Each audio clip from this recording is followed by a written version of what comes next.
Imagine December 1941 on the outskirts of Moscow. German soldiers, their breath crystallizing in the brutal 40-degree frost, can make out the Kremlin spires through their field glasses. They are so close, only about 20 kilometers from the heart of the Soviet capital. And yet the distance is insurmountable, as if 1,000 miles separated them. The Wehrmacht, the most fearsome war machine the world had ever seen, had crushed Poland in a matter of weeks, brought France to its knees in 6, and scythed through the Balkans like wheat. Now, exhausted and frozen, watching their tanks refuse to start in the murderous cold, they are unable to advance a single meter. Behind them lies a trail of hundreds of thousands of casualties and burned-out equipment. Ahead of them, fresh Siberian divisions and columns of T-34s are massing for a counteroffensive. That counteroffensive will drive the Germans from the gates of Moscow and mark Germany's first major defeat of the war. What happened? For decades, the common explanation was simple. General Winter beat the Germans, or the T-34 was so superior, it turned the tide single-handedly. These explanations are tempting in their simplicity, but dangerously incomplete. The truth is subtler and far more instructive. The question, why couldn't the Wehrmacht's frozen tanks overcome the T-34 before Moscow, implies a duel of machines. But this was not a prize fight between two tanks in an arena.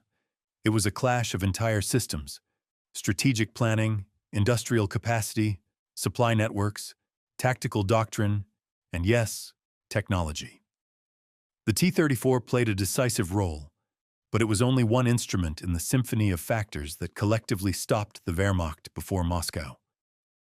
In this study, we will strip away myth and examine reality. We begin with the Germans' first shocking encounter with Soviet heavy armor in June 1941.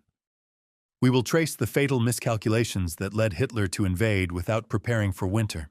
We will dissect the T-34's real technical advantages and its often overlooked shortcomings.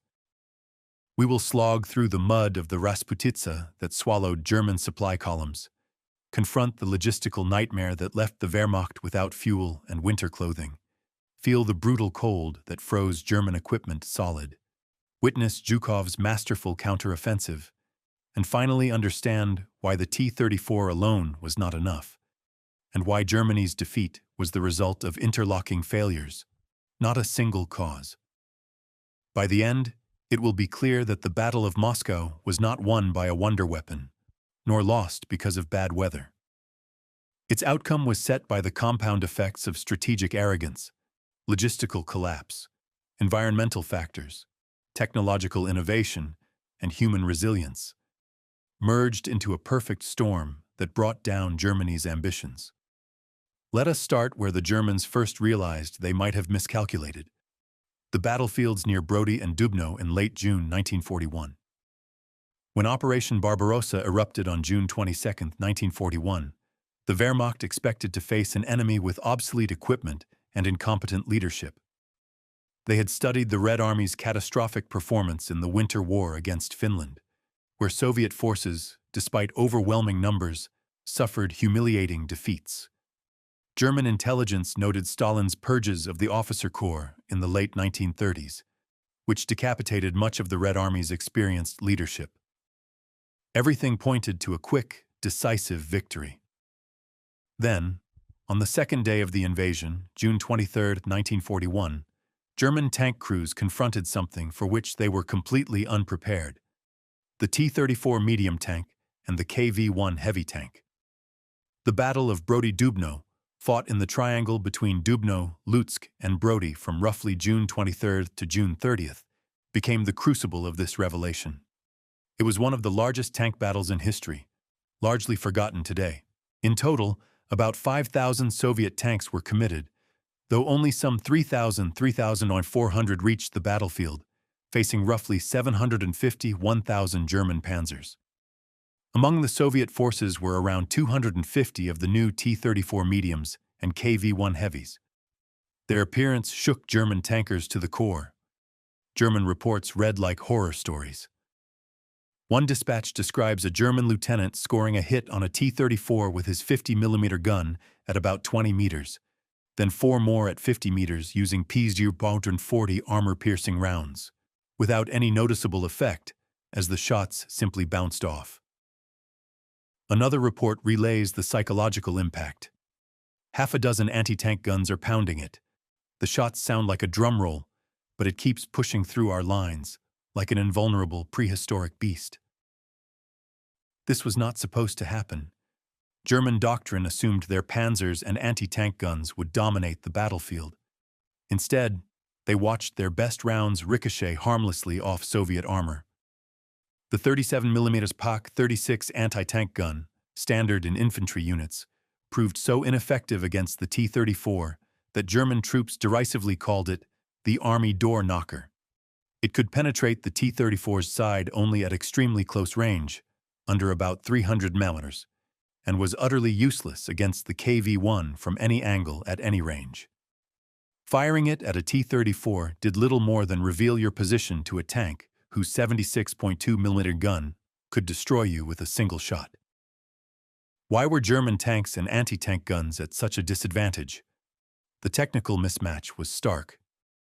In June 1941, the backbone of German armored forces consisted of Panzer III and Panzer IV tanks, about 950 of roughly 490 operational.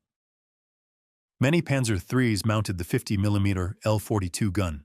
Earlier models still had the weak 37mm, while the Panzer IV carried the short-barreled 75mm L-24, designed for infantry support rather than tank versus tank combat. Its low-velocity ammunition could penetrate only about 53mm of armor at 100 meters, insufficient against the T-34's sloped frontal plate. By contrast, the T-34 mounted the high-velocity 76.2mm F-34 gun, which could penetrate German armor at significantly longer ranges.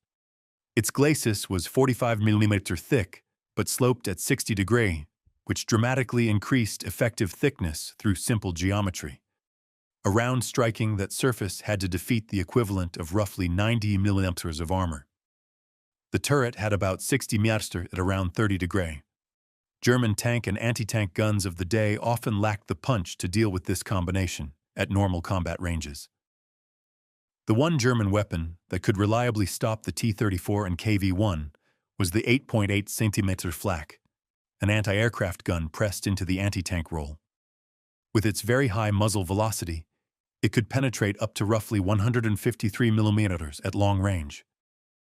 In one documented engagement near Dubno on June 26, 1941, a flak battery from the General Göring Regiment destroyed 2 Soviet tanks in a dusk attack, and then knocked out a T-34 with a single shot. But the 8.8 cm was a large, conspicuous piece, hard to conceal and slow to move. It was a stopgap, not a systemic answer to German undergunning. So why did the Germans keep advancing if they were so outmatched technically? The answer exposes a key truth. The T-34's superiority did not deliver Soviet victory at Brody-Dubno, or in the summer of 1941 overall. The Red Army lost catastrophically, with some 2,600–3,000 tanks out of about 5,000 committed, versus German losses of roughly 100–200 tanks. The reasons show why technology alone does not win wars. First, Soviet crew training was abysmal. T-34 crews had minimal time to learn their machines before being thrown into combat. Second, communications were almost non-existent. Because radios were scarce and expensive, only company command tanks had them. Other crews used signal flags, about as effective in a tank battle as it sounds. Third, early war Soviet tactical doctrine was rigid and inefficient, squandering the T-34's advantages. Fourth, mechanical reliability in early T-34s was poor due to rushed production, low-grade steel, defective armor plates, and fragile transmissions. Even so, the shock was great enough that German High Command convened commissions to study Soviet tanks. Heinz Guderian, architect of German armored doctrine, suggested the quickest solution might be to copy the T-34 outright. This spurred a leap in German tank design that would eventually yield the Tiger and Panther. but those would appear only in 1942 and 43, too late for the Battle of Moscow. The Germans pressed on through summer, inflicting staggering losses and encircling entire armies. But the Brody-Dubno encounter planted doubt. If the Soviets had such good tanks and could build them in large numbers, what else had German intelligence gotten wrong? To understand why German tanks ended up frozen, literally and figuratively, outside Moscow in December 1941, we must go back to Barbarossa's strategic premises. At their core lay Hitler's catastrophic miscalculation. He famously told his generals, "Kick in the door and the whole rotten structure will collapse." He believed the USSR, weakened by Stalin's purges and exposed as militarily inept in Finland, would collapse within weeks or months.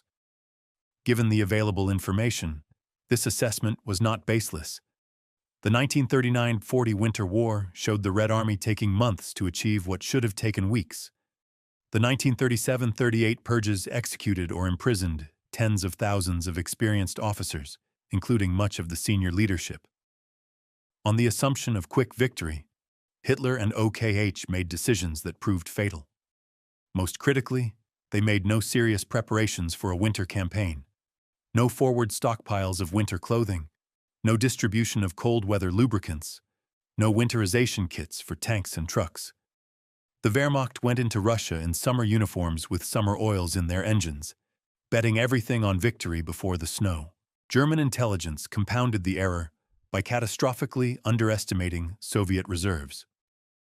The Germans correctly identified about 150 Red Army divisions in western USSR and assumed perhaps another 50 could be raised from the interior. On that basis, they planned to destroy the bulk of Soviet forces in huge frontier encirclements and then march to Moscow unchecked. They were disastrously wrong. By mid-August 1941, the Soviets had mobilized more than 200 fresh divisions, bringing the total to around 360. The Germans continued to win tactical engagements through superior tactics and operational skill, only to find fresh armies standing in their path. It was like fighting a hydra.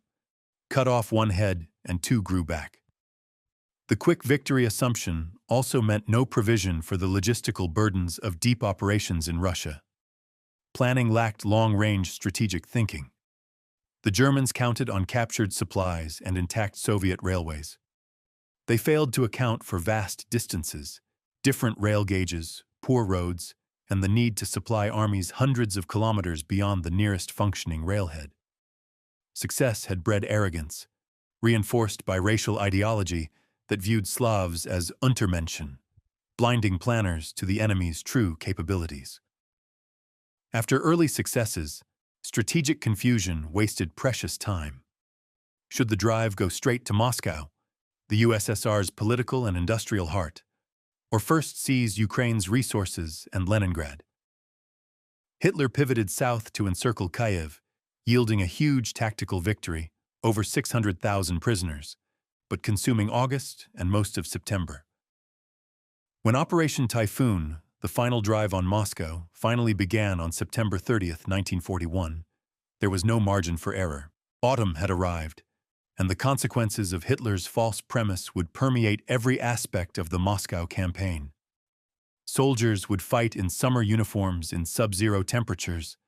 Tanks would sit immobilized by frozen lubricants. Thousands of supply trucks would break down because no one had planned for a long operation in extreme cold. All while fresh Soviet divisions, equipped and trained for winter, poured in from Siberia. Having established that the T-34 shocked German troops and that German strategic assumptions were fatally wrong, let's examine what made the T-34 formidable and why its reputation as the war-winning wonder weapon is exaggerated. Its most famous feature was sloped armor. Not entirely new, French designers had experimented with it, but the T-34 was the first tank to apply thoroughly researched sloping across the design. The physics are simple, the effects devastating. Sloping increases effective thickness and the chance of ricochet. A 45 mm plate at 60 degree to vertical presents roughly 90 mm effective thickness to a horizontally flying shot. Rounds striking at acute angles are more likely to glance off, especially if the armor is harder than the projectile. The T-34's hull surfaces were deliberately sloped, 45 mm at 60 degrees front, about 45 mm around 40 degrees on the sides, 40 mm at 47 degrees at the rear. The rounded turret had about 60 mm, 30 degrees. German crews quickly learned that hitting a T-34 was not the same as killing it. Their shells that would defeat 50 mm vertical plate could bounce off 45 mm sloped at 60 degrees. The psychological effect was profound.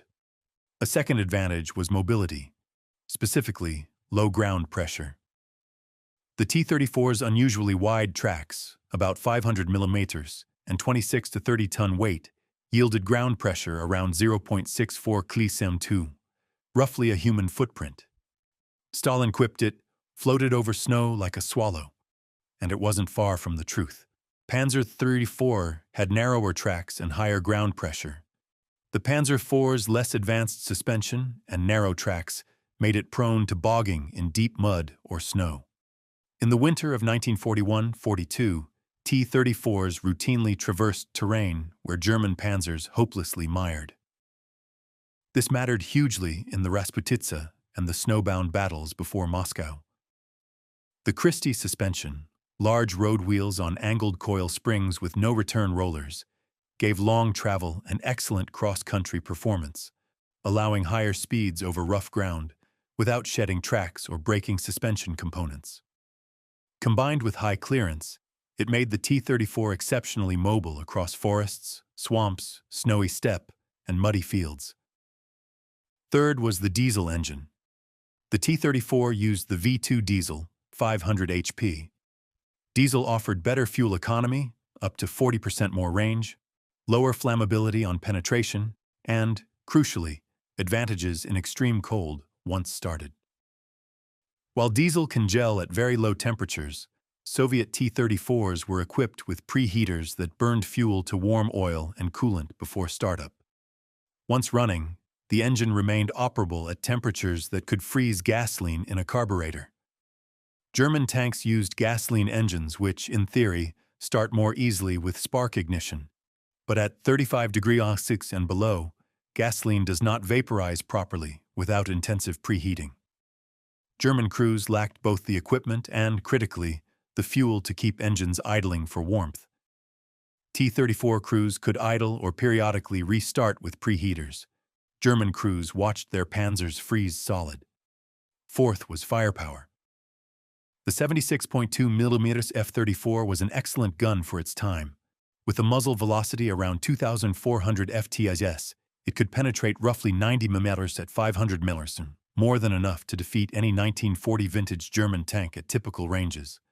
It fired AP, HE, and fragmentation rounds, making the T-34 effective against armor and soft targets alike. Soviet design philosophy emphasized balance, armor, mobility, and firepower without unacceptable trade-offs. Chief designer Mikhail Koshkin and his team studied global trends and sought a medium tank that excelled in all three. They also prioritized manufacturability and field serviceability. Large, simple components suited to factories with limited precision tooling, robust, straightforward suspension, easily replaceable wide tracks. This industrial pragmatism meant the T-34 could be mass-produced by a vast but less precise industrial base than Germany's. Quantity has a quality all its own. By war's end, the Soviets would build over 84,000 T-34s of various models, outstripping German production of any single type. Yet the T-34 was not invulnerable, and its 1941 shortcomings were serious. Poor quality optics that hampered target acquisition and accuracy versus superior German sights. A two-man turret that forced the commander to act as gunner, an enormous handicap compared to German three-man turrets, commander, gunner, loader, that freed commanders to command. Widespread lack of radios that crippled coordination, and inconsistent build quality due to rushed output, factory evacuations, untrained labor, and variable steel, leading to weak welds and unreliable transmissions. U.S. tests of captured T-34s at Aberdeen Proving Ground found soft armor, shallow surface hardening, and poor welding, all reducing protection. The T-34 was a brilliant design constrained by Soviet industrial and military realities in 1941. With that balance in mind, we can turn to nature as a weapon, beginning with mud, which in some ways was worse than frost. In October 1941, as Operation Typhoon lunged toward Moscow, autumn rains began, ushering in the Rasputitsa, the season of bad roads.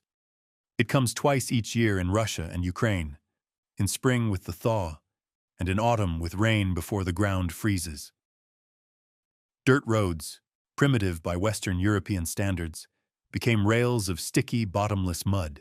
On October 7th, the first snow fell, quickly melted, and turned roads and open ground into quagmires. Armored columns racing toward Moscow slowed to a crawl, and in many sectors stopped altogether. Wheeled vehicles moved only when towed by tracked ones. Trucks sank to their axles. Horses, the Wehrmacht depended heavily on them, sagged belly-deep in the mire. Soldiers' boots were sucked off by viscous mud. Here, the T-34's wide tracks were decisive.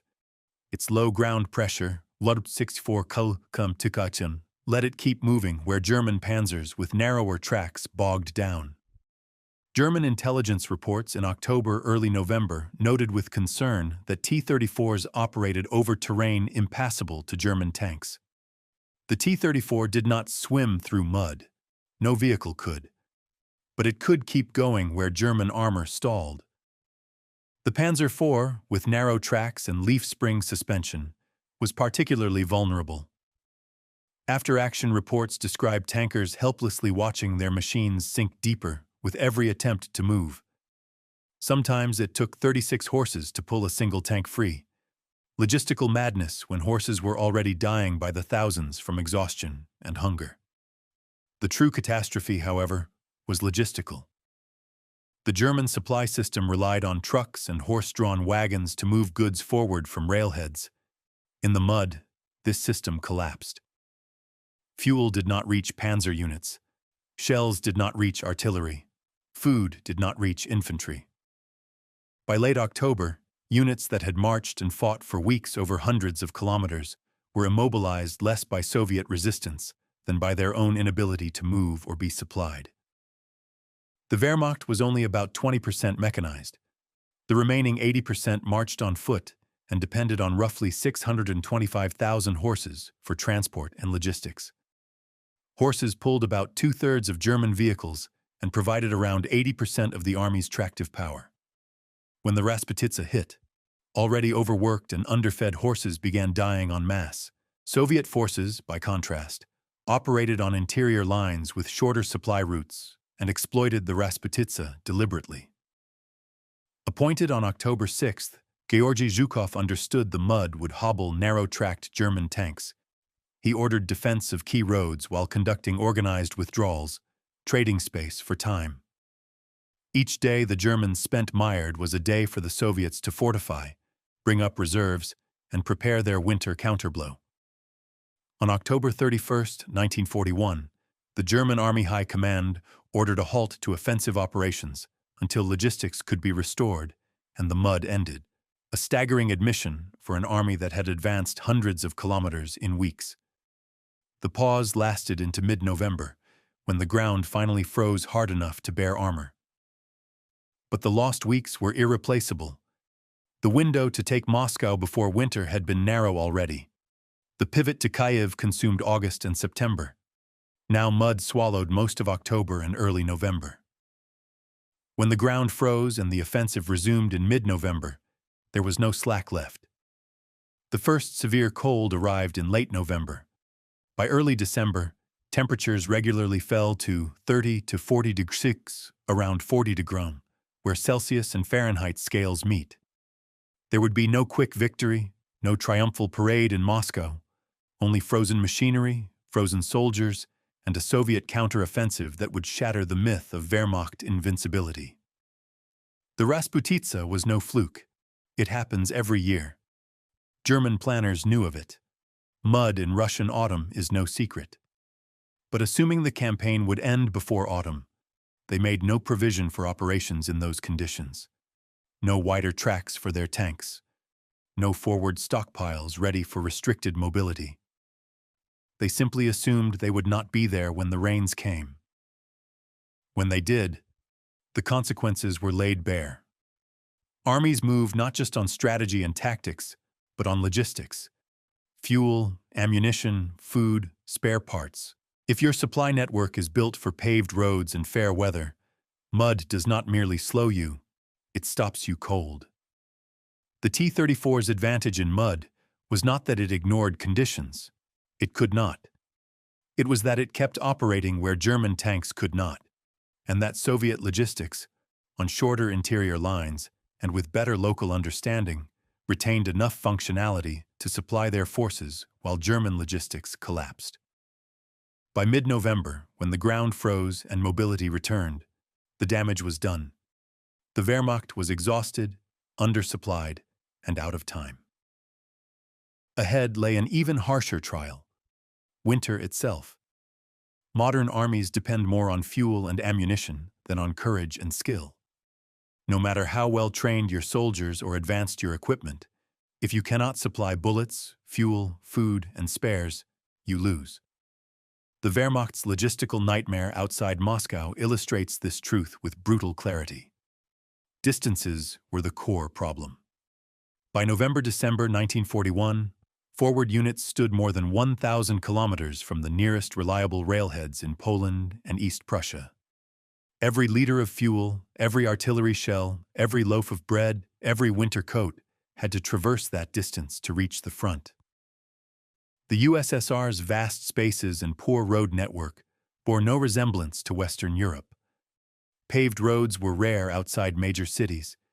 Dirt roads became impassable in the Rasputitsa and rutted, icy nightmares in winter.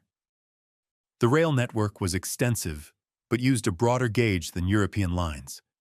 German engineers had to physically relay captured tracks, a laborious process that lagged far behind the front. Supplies had to be transloaded from standard gauge trains to Soviet rolling stock, or more often, to trucks and wagons for the final hundreds of kilometers. A typical German infantry division relied on its own transport to haul supplies from the army railhead. In 1943, about 256 trucks and 2,652 horses, with 4,000 personnel just for transport. That system was designed for Europe, not Russia. Horses deserve emphasis. They pulled 2/3 of transport vehicles and provided about 80% of tractive power. They also consumed vast forage, about 53 tons per day for a typical division. In summer 1941, the Germans requisitioned immense amounts of fodder from Soviet farms, e.g., in a single month, 112 tons of oats and 768 tons of hay. As the campaign dragged on, forage ran short. Horses began dying from overwork, hunger, and cold.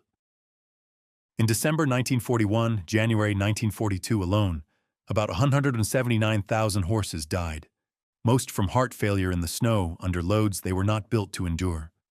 As horses died, logistics worsened. Trucks failed en masse from primitive roads, extreme cold, and lack of spares. From Barbarossa's start to March 1942, the Germans lost over 100,000 trucks. Without horses or trucks, supplies could not reach the front even if they sat at railheads. Commanders had to choose fuel and ammunition, or winter clothing. In early November, as temperatures fell and frostbite cases appeared, winter clothing remained in Polish depots because fuel and shells took priority. This was not cruelty, but arithmetic. An army without ammunition cannot fight. But an army without winter clothing cannot fight in a Russian winter either. The compromise yielded too little of both. Fuel shortages crippled armored units. Panzers can move fast with fuel, but consumption is enormous, and each kilometer of advance multiplies supply strain. By late November, some units stood immobilized not by Soviet resistance or breakdowns, but by empty tanks. They froze in place while their fuel was diverted to more critical sectors. Contrast this with the Soviet situation. The Red Army fought on interior lines with shorter distances from industrial bases to the front.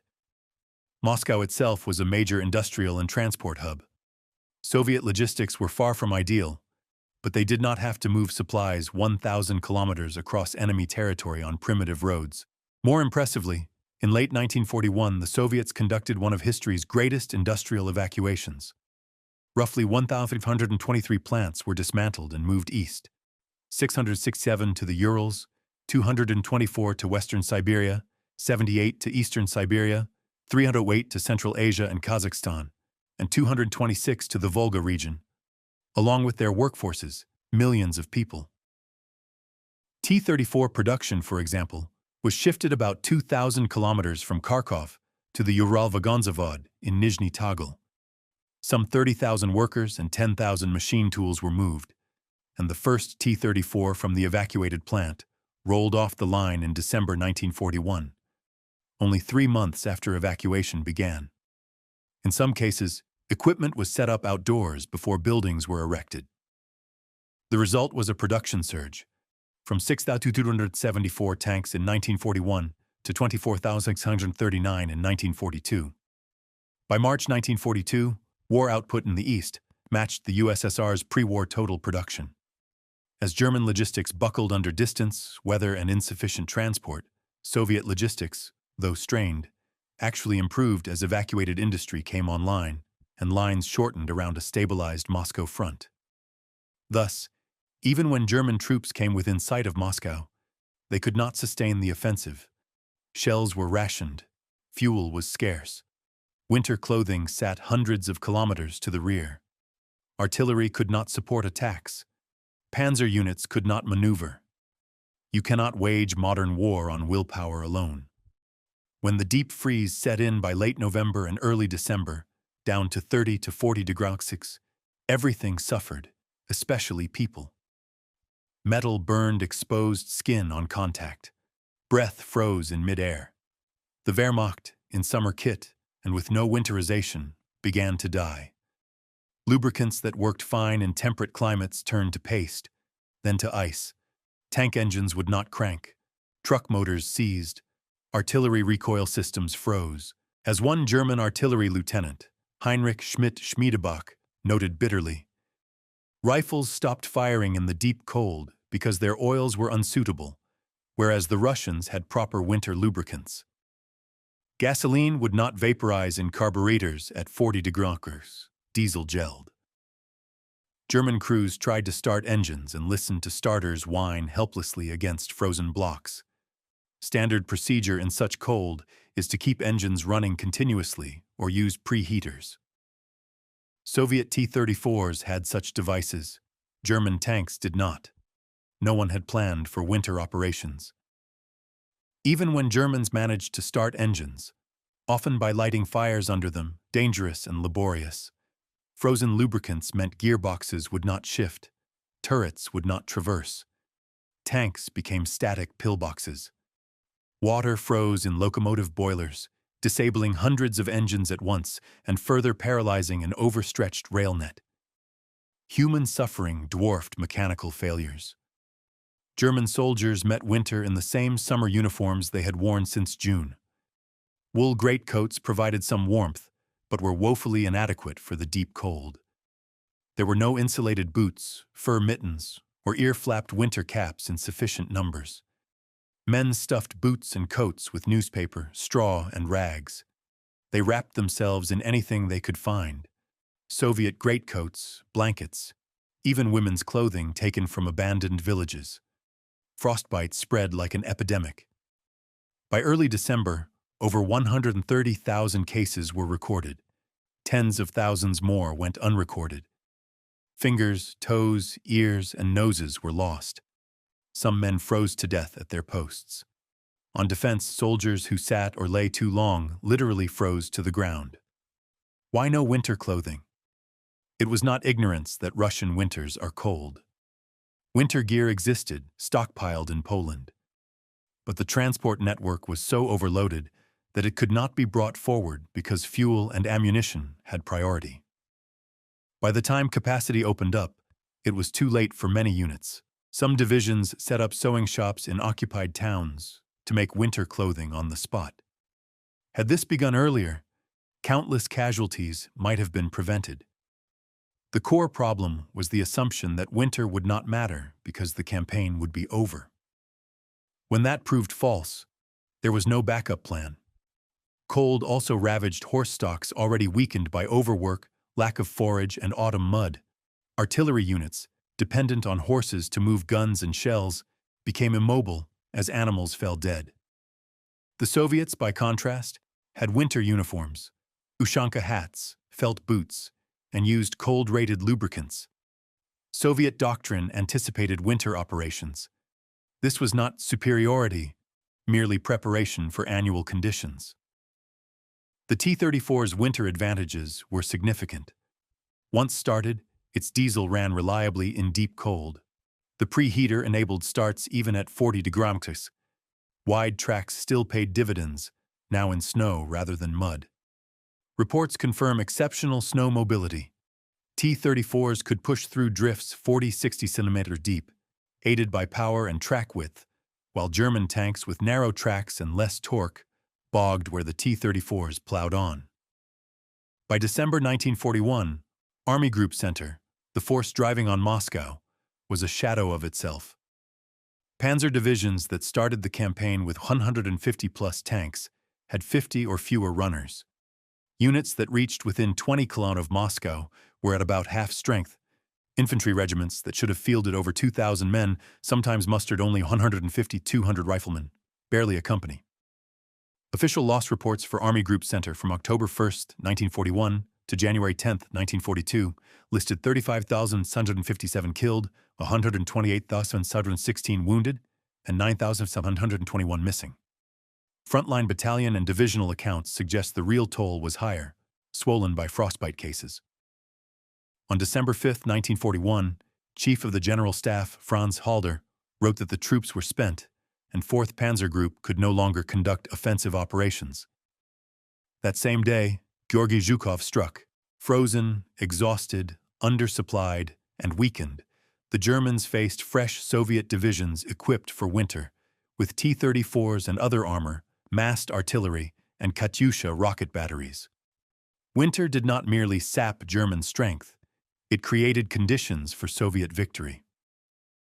Dawn on December 5, 1941, found German soldiers huddled on ill-prepared positions over frozen ground. Many could not even dig.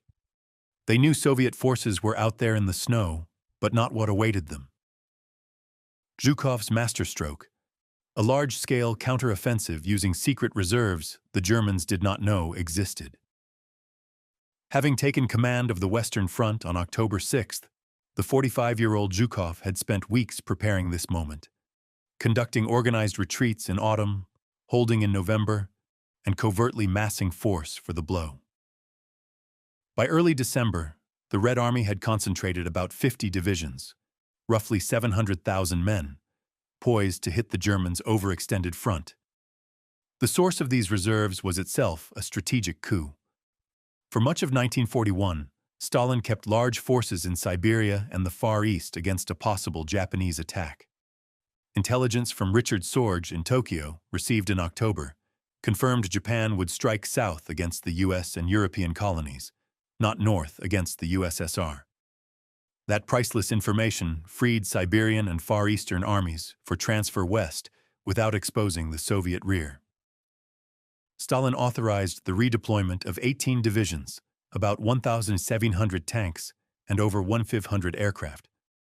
These were not ad hoc formations.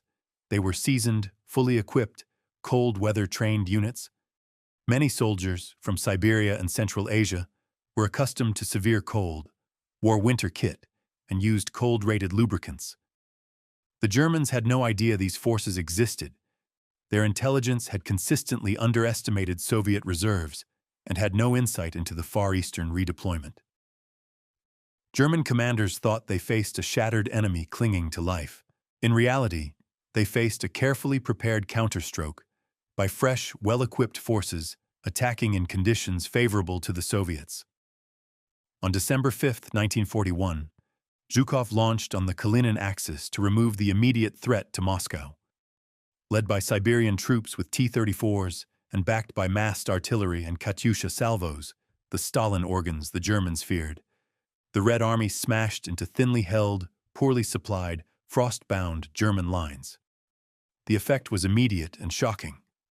Many German formations, reduced to company strength or less, could not stand against fresh divisions. The Soviets achieved numerical superiority the Germans had thought impossible after the Red Army's earlier losses. But the Soviets had spent autumn trading space for time, retreating when necessary, defending where advantageous, always buying time to mass reserves and build defenses. T-34s played a crucial role. Soviet reports emphasized the use of the new tank and others in larger, more effective combined formations. At roughly 26 tons, the T-34 outclassed any tank the Germans could field at that moment. Its snow mobility, resistance to most German anti-tank weapons, and powerful 76.2mm gun made it devastating when used properly. More importantly, Soviet tactics improved. While coordination and communications were still imperfect, the Red Army increasingly fought with genuine combined arms, infantry, armor, artillery, and air working together. The template-driven, ineffective doctrine of summer 1941 gave way to lessons learned in hard mobile fighting. German retreat began almost at once. Units that had been within 20 kilometers of Moscow were pushed back. Towns and positions seized at heavy cost in October-November were abandoned. Some German formations withdrew skillfully. Many simply broke and ran, leaving immobile equipment and supplies they could not haul.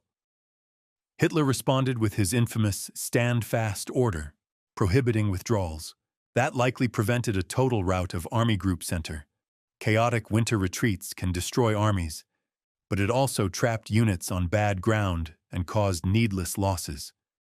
Some commanders disobeyed and pulled back anyway. Others obeyed and were encircled and destroyed. By January 1942, as the Soviet offensive overextended and slowed under its own logistical strain, the Germans had been driven 250 kilometers from Moscow. The immediate threat to the capital was lifted. More importantly, the myth of German invincibility was shattered. The cost was immense on both sides. Soviet losses around Moscow ran to the hundreds of thousands, but unlike the summer encirclements, the Soviets were now inflicting German casualties that were hard to replace. By the end of the Moscow battle, the invasion had cost the German army over 830,000 men. By March 31, 1942, less than a year after Barbarossa began, only 58 of 163 combat-ready divisions remained at full strength. Zhukov's counteroffensive succeeded because it combined multiple advantages: fresh versus exhausted troops, winter-equipped forces versus frozen enemies, strategic surprise versus intelligence failure, interior lines versus overextended supply, and yes, T-34s and other modern kit versus German tanks that often would not even start. The T-34 was essential, but not sufficient by itself. Had the Germans been fresh, well-supplied, and winterized, even the T-34's advantages might not have proved decisive. Combined with all the other Soviet strengths and German weaknesses, the T-34 became a symbol of Soviet resurgence, the steel fist of a nation that refused to collapse when everyone expected it to. At this point, we must dismantle the mythology around the T-34, the idea that it was a wonder weapon that single-handedly won the war. That narrative is alluring and makes for good stories, but it misleads and obscures the real lessons of the Moscow campaign. The T-34 was an excellent tank, arguably the best balanced medium of the early war, but it was not invulnerable or flawless, and it was not sufficient by itself to defeat the Wehrmacht. Consider the hard statistics of 1941. The Soviets built a little over 2,000 T-34s that year. Figures vary from about 2,104 to 2,800 depending on counting methods. Of these, roughly 2,300 were lost by year's end, an attrition rate over 80%. Overall Soviet tank losses in 1941 were on the order of 2,500 vehicles. On average in 1941, the Soviets lost more than 7 tanks for every German tank destroyed. Those are not the numbers of a battlefield-dominating miracle weapon. Why such horrific losses despite the T-34's technical edge? We have already touched on the factors, but they bear emphasis. Miserable crew training, radio scarcity that paralyzed coordination. Often only company command tanks had radios, and those were unreliable. Template-driven, often ineffective early doctrine that hurled tanks forward without proper infantry, artillery, or air support. And low build quality, soft armor below spec, weak welds, and fragile transmissions, exacerbated by chaotic logistics.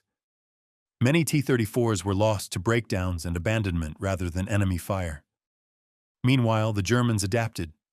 The 8.8 cm flak was used more widely in ambush. The longer 50 mm L-60 gun replaced inadequate L-42 and 37 mm weapons. Development of Tiger and Panther accelerated. Tactics shifted to closer-range flanking shots against T-34 sides, rear, and to true combined arms methods to isolate and destroy Soviet armor. By 1943, with Tiger and Panther fielded, the Germans could kill T-34s at long range, prompting the Soviet answer, the T-34-85, with an 85 mm gun in a larger 3-man turret. This arms race underscores that no technological edge is permanent. Every advantage is countered. The real lesson of the T-34 before Moscow is that it was one element in a system. It gave the Red Army technical advantages in protection and mobility, especially in mud and snow.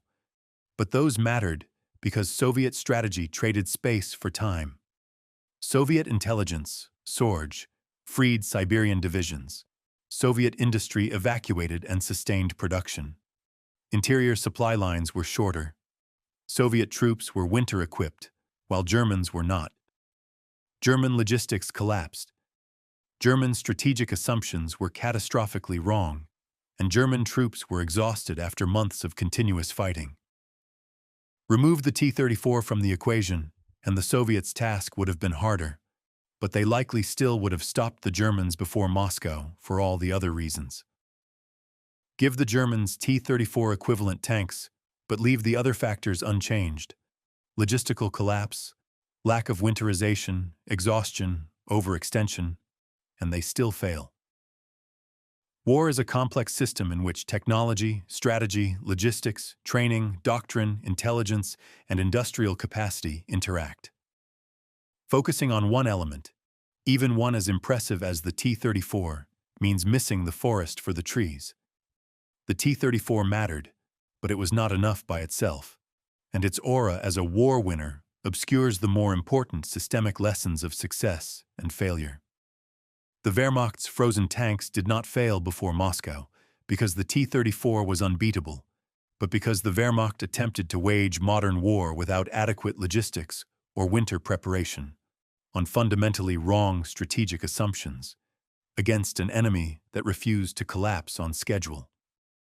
The T-34 was the steel blade of the sword, but the sword itself was forged from the USSR's strategic depth, industrial capacity, operational flexibility, and sheer will to survive. We began by asking why the Wehrmacht's frozen tanks could not overcome the T-34 before Moscow. The answer should now be clear. There is no simple answer because history rarely offers simple answers to complex questions. The Wehrmacht's defeat before Moscow was the result of interlinked failures that amplified one another. At the root lay Hitler's strategic miscalculation, assuming the USSR would fall in weeks. From that original sin flowed the decision not to prepare for winter, not to plan extended logistics, and not to take sustained resistance seriously. When those assumptions collapsed, there was no backup plan. The logistics system failed under impossible demands. Environmental factors, mud in October, extreme cold in November-December, were not bad luck, but predictable seasonal conditions. An army unprepared for them, with inadequate clothing, wrong lubricants, and equipment designed for milder European weather, was paralyzed by weather the Soviets had prepared for. The T-34's superiority over 1941-era German tanks mattered greatly, but only in the context of those other failures. A well-supplied, fresh, winter-equipped German army with adequate logistics might have found ways to counter the T-34, as it did later. But a frozen, exhausted, undersupplied army cannot leverage tactical skill when its tanks will not start and its supply trucks have no fuel. Soviet industrial and strategic depth proved far greater than German intelligence imagined. The ability to evacuate over 1,500 factories eastward, to field more than 200 fresh divisions when German planning assumed perhaps 200 total, to absorb catastrophic losses and keep fighting. Finally, Soviet operational art and resolve mattered.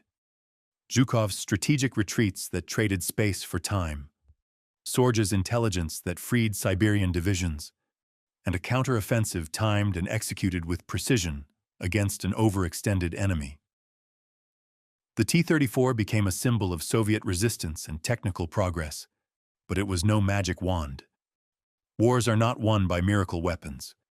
Victory comes from integrating strategy, logistics, technology, training, intelligence, industrial power, and operational art.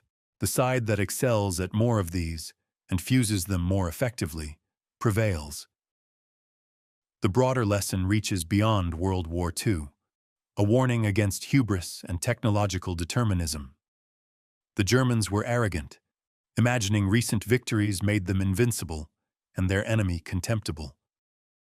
They were technological determinists, assuming tank tactics and operational virtuosity would overcome any deficiency. They were wrong on both counts. Modern militaries would do well to remember Moscow. No matter how advanced your technology, if your strategy is wrong, your logistics are inadequate, and you underestimate your enemy, you will fail. Basics: supply, maintenance, intelligence, realistic planning matter more than the shiniest new weapon system. As for the T-34, it became one of the most produced tanks in history, over 84,000 built across variants. It fought from World War II through Korea and beyond, proving the durability of its design. But its greatest contribution was not a single decisive battle. It was being the right tool in the right place at the right time, in the hands of a nation that refused to surrender and backed by an industrial strategic system resilient enough, despite horrific losses, to survive and ultimately prevail. The Wehrmacht's frozen tanks failed to overcome the T-34 before Moscow, because by December 1941, those tanks and the army they belonged to were defeated not by one weapon, but by the combined weight of strategic arrogance, logistical collapse, extreme weather, and an opponent far more capable and determined than anyone in Berlin had imagined. If this deep dive into one of World War II's most critical campaigns was valuable to you, I would appreciate your support. Please like the video, share it with anyone interested in military history, and subscribe to the channel for more thoroughly researched analyses of history's most compelling questions. Your engagement helps me keep creating this content. Thank you for watching, and see you in the next episode.